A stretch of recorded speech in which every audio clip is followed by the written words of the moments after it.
I always say that you shouldn't spend more than 5 to 10 minutes waiting for your drink when you go to a bar. If it's taking longer than that, then you're getting bad service. Hi Night Out, my name is Jeremiah George, popularly known as Zen. I'm a mixologist / hospitality bar consultant, and this is how I get ready for my night shift. So walk with me. It's kind of auspicious for us because we're reopening after like a 2-week hiatus, after the whole Dirty December vibe and everything that went down. So it's going to be a lot of cleaning, a lot of prepping for the bar, a lot of pep talking to the staff, and a lot of training as well. And you're going to see a lot of movement, maybe moving around, and then basically that's all. They also did a bit of supermarket runs. I'm going to show you guys what I got in preparation for a private dinner that I have later this evening. So yes, it was long days and longer nights for us. Yeah, because we ended up having parties like almost every day with a lot of IJGBs who were in town. It was one event after another for us. Most of the staff ended up working overtime during December. It was a chill vibe. And fun fact, we opened in November last year, like ending of November last year. So it was baptism by fire for us because we weren't even ready to open. But we were like, you know what, we can't let that market, that's a December market, like go to waste. So we've only been live for 2 months, yeah. Oh, it's surprisingly, it's been very nice. People have been receptive of the space. The turnout on a daily basis has been quite good. Sales was okay as well. I mean, for somewhere that just opened. But then, now is actually when the real test begins, because now it's the slower season. So we're doing a lot of strategy sessions in trying to get our marketing right, and also trying to prepare for like the Valentine's season. Also factoring that Ramadan and Lent are kicking off at almost the same time. So a lot of people will not be drinking or partying as hard as they normally would. So yes. So I'm just going to go into the store now and then show you guys what I got from the supermarket. And then we'll come back to the bar, see how we're cleaning up and stuff, and eventually get to make maybe a liqueur or a syrup, and you watch the process behind that. So yes, let's go. So this is the store, and it's messy. Like I said, everything is everywhere. So a client reached out because part of what I do, like I said, I'm a hospitality bar consultant. I also work with Onje Hospitality. So a client reached out and said they wanted to have a dinner today. They reached out last night to say they want to have a dinner today. So we had to quickly come up with a menu, and then while we're coming up with the food menu, we're coming up with the drinks menu as well. So part of the ingredients to make that menu come alive was to get the wines, the spirits, and the syrups. This is my work bestie. Bestie. Shut up. She's the executive chef for Elysium Hospitality. So her name is Phoebe. Why are you sounding like?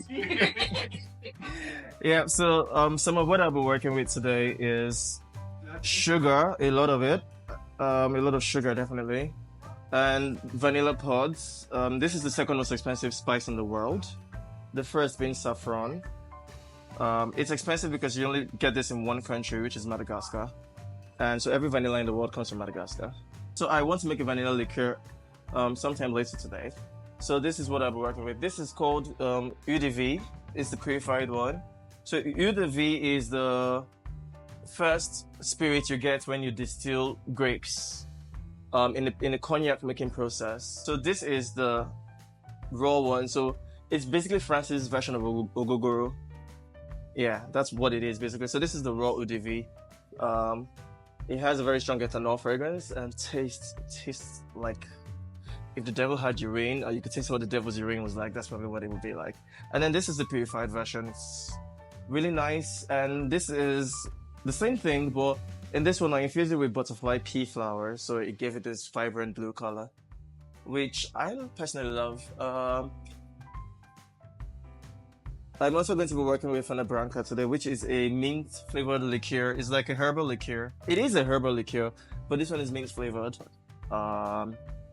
We've got, so this is your plain rich syrup, but I infused it with a bit of the butterfly pea flower as well, so it gave it a bit of color. There's coffee syrup somewhere in there as well. You might just want to see what the fridge is like. It's basically just bottles. Most of them are empty now because we use them during the holidays. Yeah. This is Zobo syrup in the some palm wine in there because I did a palm wine infusion sometime in December for a guest bartending shift I had. This is coffee syrup, very rich, very sweet, and very heavy on the coffee flavor as well. So those who know me know I like to work with a lot of homemade syrups and liqueurs. That's basically my selling point, the fact that I craft most of my syrups and liqueurs from scratch as opposed to doing store-bought. And another thing I also like to highlight is sustainability. So instead of throwing bottles out, because one of the plagues or the things plaguing the industry right now is adulterated drinks. So part of how I combat that in my own little way is to make sure I recycle my bottles and use them all over again as opposed to putting them out there for the adulterators to get the bottles and then create like whatever shit they do and put in the bottles and sell. Yes, I'm going to be speaking a lot of, I hope this is PG-18 or 21. So. For me, it started as a hobby because I used to work in media. I've worked in different fields actually. I've worked in tech and worked in broadcasting as an on-air personality, and then that was when I started. So I remember in uni, I and my flatmates then would host parties and I would whip up cocktails just because I knew how to, and then I would go on YouTube for the recipes I didn't really know how to, and then whip up cocktails. And when we're hosting these parties, and people would love them, and people would even reach out to me like, oh, they're having their own parties and they wanted me to do stuff for them. And I was doing this as a hobby and for fun. I wasn't even charging them money or anything. And then that my friend from uni, my flatmate from uni, eventually leaves school. We leave school, and then he's working with an event planning company, and he reaches out to me one random day and he's like, Jerry, how far do you still make cocktails? And I'm like, yeah, sure. And he's like, because he sees that I'm like, yeah, sure, but it's nothing serious, because then I was working in media. I was like, oh, he sees the invoices that people send in for cocktails, for events, that he thinks that there's money there and I should look into it. I'm like, okay, sure, throw me a bone and let's see how that goes. And then he throws me like a very small gig and I'm able to execute. I cost for it inaccurately, obviously, because then I didn't really know what was what, so I just costed randomly for it. And it was funny how they paid the money I asked for. It was a cool sum. It wasn't a lot of money in hindsight, in retrospect, because I'm like, I didn't charge properly for this. But then I didn't understand the business of Mixologist, well, I didn't understand the costing aspect. For me, it was more of, let me just do this for fun. And the feedback from the clients was great. Feedback from my friend was great. And he kept on giving me like jobs like that, but it wasn't coming in as frequently. So I was still doing my day job, which was working in the radio station. And then at some point, the event, doing cocktails for events, started, because I also run a mobile bartending company called Liquids by Zen, at Liquids by Zen on Instagram. And then doing cocktails for events kind of kicked off, and I kept getting like referrals and clients reaching out to me and stuff. Cheers. And it was taking time from me. It was beginning to take my time, and it was beginning to give me serious money as well. And then I just quit my job and decided to focus on it, because I was like, my rationale then was, if I'm not giving it as much time and it was taking care of me that much, why not give it more time and see what it does, what happens? And that's how we started, and it was horrible at the starting point. Yes, I mean, being an entrepreneur is not for the faint-hearted. Don't do it. I strongly do not recommend. But eventually, because I loved what I was doing, I was able to like survive those times. And then I don't even know when the big breakthrough came, because I don't think I've gotten my big breakthrough yet. When you see me on a yacht that is mine, then you can now know, yeah, I've gotten my big breakthrough. But till then, we're doing okay. So one of my worst experiences is, like I said earlier, is with people, humans generally, can be very annoying. So there's this lady who came into the space, snuck in her own drinks, and then refused to pay a corkage fee. What was annoying or nauseating about the whole thing was the fact that she was being rude to myself and my managers about the whole thing when we approached her and asked her to pay. And she could have gone home if she had just been a bit nicer. Manner of approach is everything, but she was just being obnoxious. And my manager is someone that you don't want to play with. So he gave her the whole fuck around and find out, run around. Like, prevented her from leaving the premises, shut the gates, and eventually she ended up paying the money. After clients, some guests even walked up to her to like try to like reason with her to, but she was even rude to them as well. Like, you know, just there's just some people like that. Yeah, it was just so in my head I'm like, you will learn today that it's not everywhere you go and do this bad behavior. She ended up paying, and I had done like a couple of discounts for her in the original corkage, but because of her behavior, I now calculated the whole thing. So she ended up paying instead of like almost 800k in corkage. One of my highlights is, of course, money. So it's not really money, but yeah, I'm going to say two of them. One of them was when someone tipped me about $150 just because I'm pretty. And then the second one was I'm always excited. I always feel great when I get feedback from clients and they're like, oh, I love the drinks. Oh, did you create this? Oh, I loved it. Because one of the previous places I worked at, Canvas, the menu there it's a full cocktail bar, it's a full cocktail space. The menu there is all signatures. Everything is was idealized from scratch to like so everything was all my creation. And then when I get feedback from guests like, oh, this drink is the bomb, oh, this drink is the bomb, and then it's not like just one drink, different kinds of drinks from the menu. So when I get feedback like that, like it just warms me up inside and makes me feel very good. So yeah, that reminds me of why I do this. Anything actually. As long as I'm working with very indigenous flavors, I'm good with it. So if you tell me, oh, whip up a cocktail with like pepper or with like agbalumo, yeah, indigenous fruits and flavors, and I mean, I'm great with those. I think that's my selling point actually. So my head mixologist is going to be on ground to assist because, to be honest, I've trained and I've taught, so I don't do this as much. I don't get as physical as I used to behind the bar anymore. What I do more of now is talk people through processes and let them do the work, because that's the only way you can scale up, to be honest. Whenever I'm doing anything in the kitchen, I always start with washing my hands. Very important, hygiene is key. Oh, yeah. So guys, meet Wisdom. He's my head mixologist. Wisdom, you can say hi to Night Out. So let's measure out, I want it to be like very syrupy and rich. So let's measure out 650 ml of water. Yeah, it's coming out already. That was fast.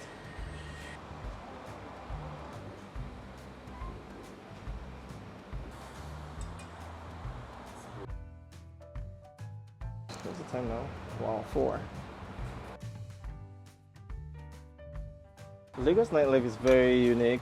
Like, if you've experienced nightlife outside of Nigeria or outside of Lagos, and then you experience nightlife in Lagos, you will understand that Lagos is a very unique landscape in the sense that from a back of house, which is like, so back of house basically involves the stuff or things that you don't see.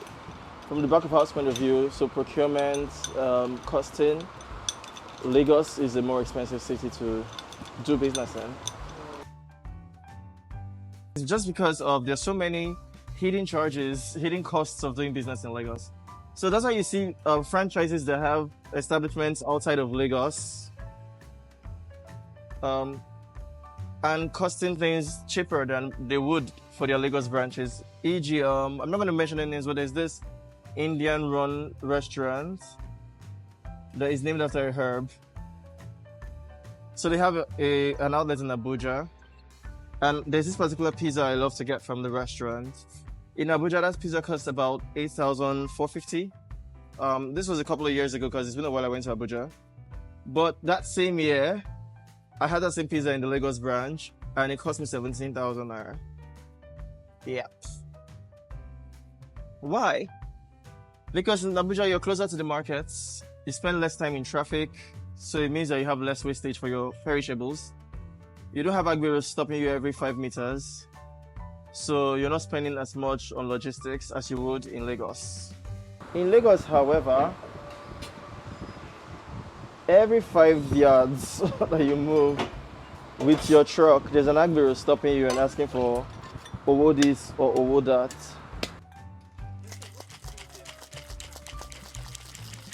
Nightlife in Lagos is exciting. Lagos has an energy of its own. The vibe is mad and it's a lot of fun. But then, it is what it is. So this is a variation of a martini. You have a bit of gin in there, you have lemon juice in there, and then you have my butterfly pea infused eau de vie in there, yeah.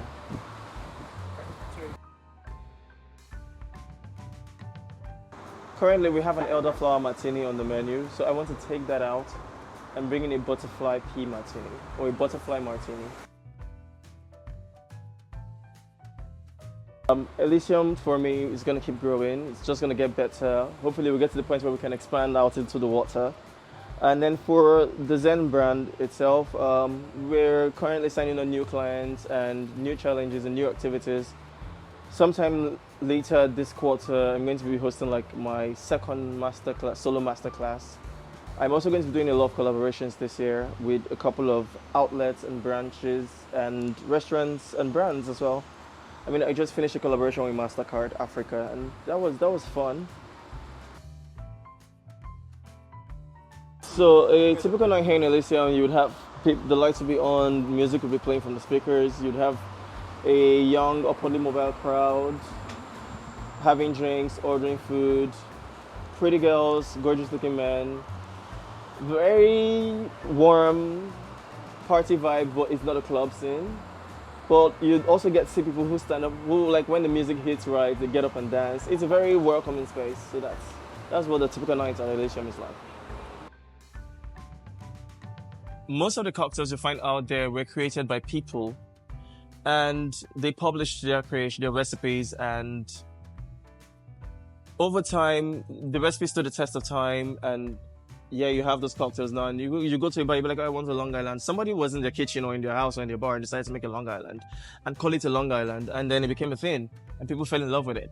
Like at Elysium here, we have the Elysium Spice Bomb. A couple of guests have said that we should bottle that cocktail so that they can order it in their houses, and it's something we're looking at doing this year.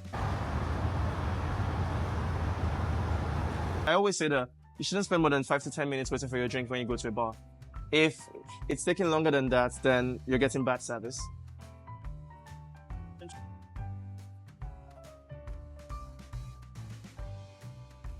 My name is Jeremiah George, aka the Zen Master. Yeah, thanks for getting ready for my night shift with me, and hopefully we get to see you again. Come to Elysium and have fun. Bye.